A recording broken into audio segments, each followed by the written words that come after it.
Oi, professor. Hoje eu vou falar um pouquinho sobre as causas e as curiosidades sobre a Guerra do Paraguai. Vamos começar com as curiosidades. Uma das curiosidades é que as mulheres e as crianças foram colocadas na guerra por conta da escassez dos homens, né? Porque ao longo da guerra, os homens foram acabando, né? E foram introduzindo as crianças e as mulheres. Às vezes fazendo com que eles se disfarçassem de homens. E até mesmo crianças. Francisco Solano Lopes forçava algumas crianças a colocar barba para que elas parecessem mais velhas do que elas realmente eram. Agora eu vou falar um pouquinho também sobre Francisco Solano Lopes. Ele foi um dos principais, o centro dos conflitos, né? Foi uma figura do centro dos conflitos.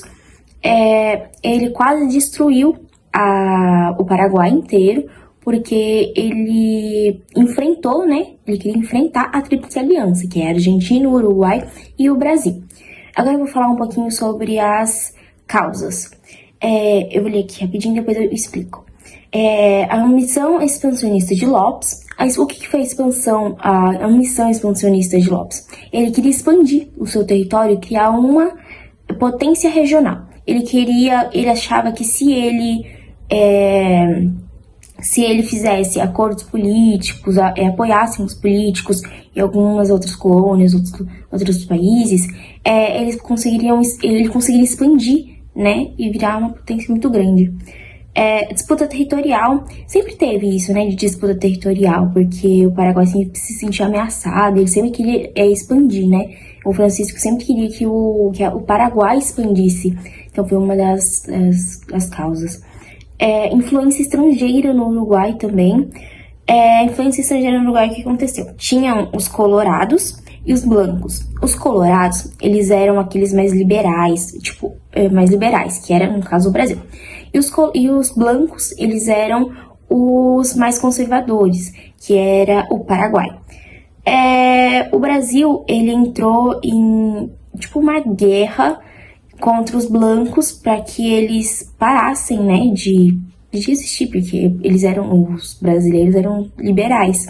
Então eles não invadiram isso, estavam dentro do Uruguai para deter os blancos, né, porque os blancos estavam ameaçando os colorados, e os colorados conseguiram, né, deter os blancos, fazendo com que o Paraguai, que apoiava os blancos, ficassem muito irritado.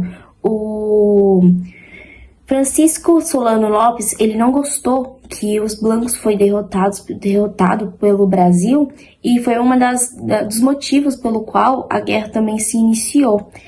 Ele achou que com essa derrota dos blancos seria uma ameaça para o Paraguai, uma ameaça no equilíbrio no equilíbrio regional e a segurança do Paraguai. Ele achou que era como se fosse um cenário de guerra, assim, sabe? Temos também a Tríplice Aliança. A Tríplice Aliança, ela foi criada, né, praticamente por conta do Paraguai, para deter o Paraguai, né? E os conflitos do Rio da Prata. O que aconteceu? O Rio da Prata, ele era um modo de comércio muito grande, né? Era um dos principais do Paraguai, porque o Paraguai, ele precisava daqueles rios para comerciar. E se o Brasil começasse a tomar conta, eles não iam conseguir comerciar e iam ter um sufoco econômico. Então, Francisco Solano tentou invadir, né, para conseguir pegar o Rio da Prata, porque senão não teria onde ele fazer o comércio, onde ele fazer encaminhar seus produtos para outros países, fazendo com que ele tivesse um sufoco muito grande na questão econômica do seu país. E foi isso. Oi, eu sou Letícia e hoje eu vou falar das principais batalhas da Guerra do Paraguai, lembrando que elas não estão em ordem cronológica. Vamos lá. A primeira foi a Batalha de Yatai, no dia 17 de setembro de 1865, que foi a primeira grande vitória terrestre da Tríplice Aliança, que era formada pelo Brasil, Argentina e Uruguai. As tropas paraguaias foram cercadas e derrotadas na Argentina, o que enfraqueceu a ofensiva do Paraguai no sul e permitiu que os seus aliados se organizassem, os aliados da Tríplice Aliança. A outra foi a Batalha Naval de Riachuelo, que foi no dia 11 de junho de 1865, que foi a vitória decisiva da Marinha Brasileira no Rio Paraná. A destruição da frota paraguaia garantiu o controle dos rios aos aliados e impediu novas ofensivas do Paraguai. Foi um ponto de virada na guerra. Graças a essa batalha, eles conseguiram meio que assumir a liderança. A outra foi a Batalha de Tuiuti, que foi no dia 24 de maio de 1866, que foi a maior batalha campal da América do Sul. A vitória foi dos aliados com muitas baixas. Essa batalha mostrou que a força da resistência paraguaia e a brutalidade da guerra, que mesmo com um número tão elevado de soldados, de valor numérico aliado, mesmo assim houve muitas baixas numéricas, ou seja, que mesmo com muitos soldados, muitas mortes podem acontecer. Outra foi a campanha do Mato Grosso, em 1865, que foi um conjunto de escaramuças e resistência no interior do Brasil, na verdade, após a invasão do Paraguai.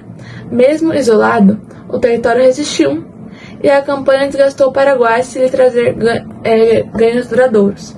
A outra foi a Batalha de Cerro Corá, que foi no dia 1 de março, 1 de março de 1870.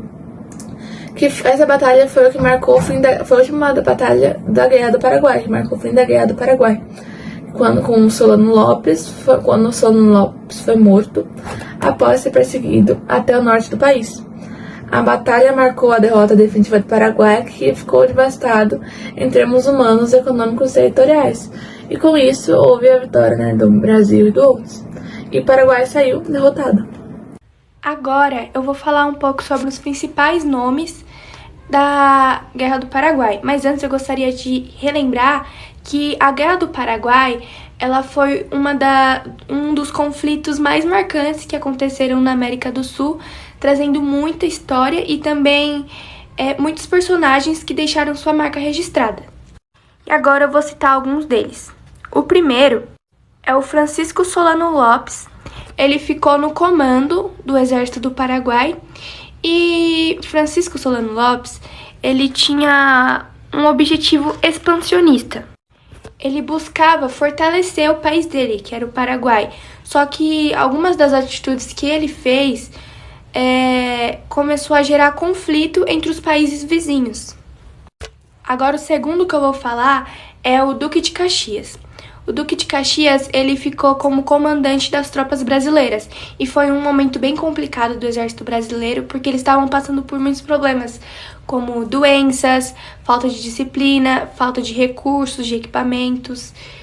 E Duque de Caxias, ele foi um homem muito estrategista durante esses conflitos que tiveram e ele trouxe muitas vitórias para o Brasil. Agora eu vou falar sobre Bartolomé Mitre. Durante o período da Guerra do Paraguai, ele era presidente da Argentina e ele também liderou as tropas argentinas. O objetivo de Bartolomé era consolidar o país dele, a nação dele, para promover algum tipo de progresso. Agora, em quarto lugar, eu vou falar sobre o Venâncio Flores. Ele era presidente do Uruguai e ele participava da Tríplice Aliança, que ficava ao lado do Brasil e também da Argentina contra o Uruguai. Agora, em quinto lugar e último, eu vou falar sobre o Conde Dan.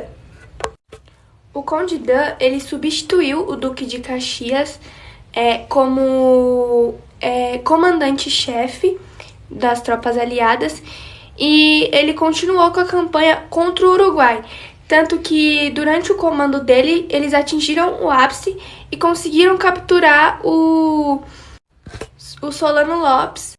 Essa captura ela aconteceu na Batalha de Cerro Corá, no dia 1 de março de 1870. E agora, para finalizar, eu gostaria de falar que esses 5 homens que eu citei, eles foram pessoas que moldaram a história da Guerra do Paraguai e até hoje a figura deles ecoa em certos países.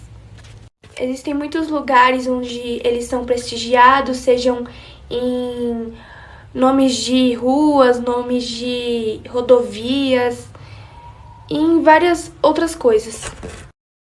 Bom, agora falando um pouquinho sobre as consequências da Guerra do Paraguai. Vou falar especificamente para o Paraguai e para o Brasil. Para o Paraguai, ele perdeu cerca de 40% do seu território, que foi anexado pelo Brasil. E perdeu também cerca de 100 a 150 mil pessoas